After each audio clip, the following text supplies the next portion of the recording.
third leg of our pop-up spontaneous readers group culture night, which starts this evening. We're in the iconic Cavan Gifts, the shop that has been providing Cavan Town and beyond with gifts for over 40 years.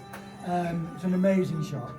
Okay, so we're going to kick off with some original poetry and readers from our poets that are here today. And could we kick off with Nick Lafferty, who's written a beautiful poem.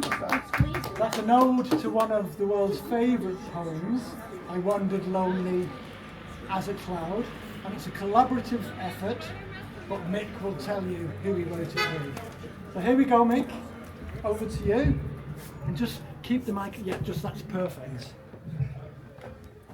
It's time for springy fun with Michael Lofty and Mayo McCarthy. I love spring. I can smell it in the air. Sometimes I even think it might be my hair. Spring is definitely in my feet. Sure now, they're barely on the ground. And when I try going straight, they keep going round and round. And the world itself is fun, like I'm jumping on the bed. Spring, spring, spring, spring, spring. Oops, I'm getting springy in the head. Spring, spring, spring.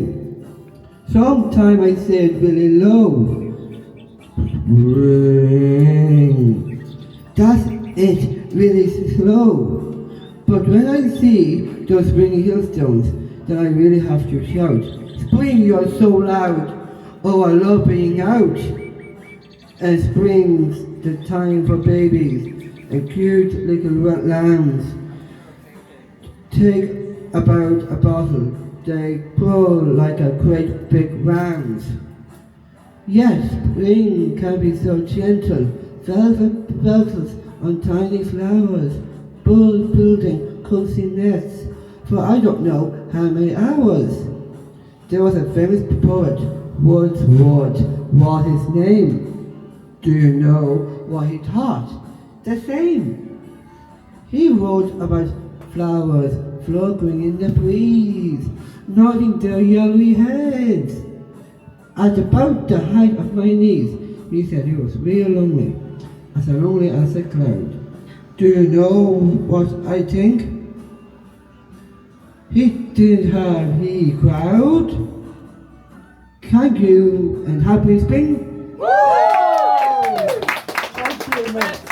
Thank you. Well done. That was lovely, Mick. So positive. I'm looking forward to the springtime.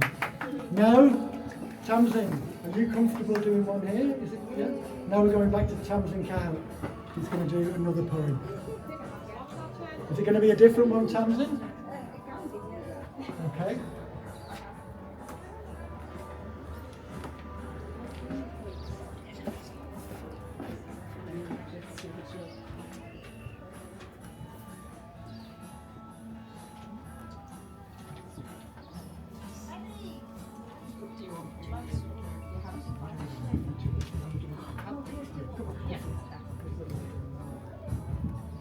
This is called Emily.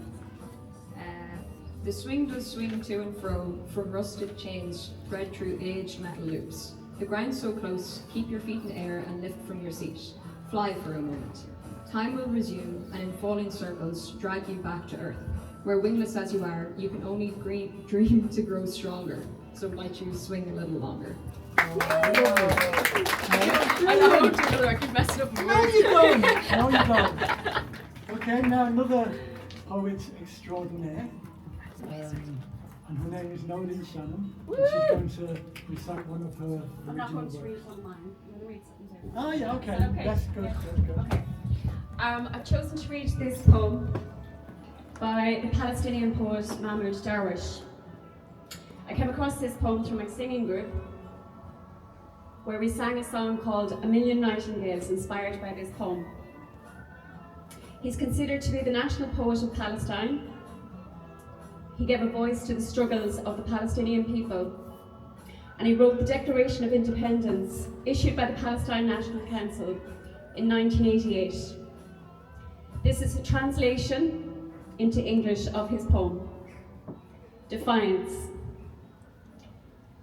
You may fasten my chains, deprive me of my books and tobacco. You may fill my mouth with earth, poetry will feed my heart. Like blood, it is salt to the bread and liquid to the eye. I will write it with nails, eye sockets and daggers. I will recite it in my prison cell, in the bathroom, in the stable, under the whip, under the chains. In spite of my handcuffs, I have a million nightingales on the branches of my heart, singing the song of liberation. Thank you. So we're running a little bit late, so I think we're going to have to skip one venue, which is a good thing, I suppose, but not for that venue. But Eddie, thanks for allowing us you in your iconic shop. Well done. Thank you so much. And we'll move on to Connolly Brothers. Not Connolly Brothers, Dartsy's. Is it Dartsy's? Yeah. So, thanks Eddie. No bother.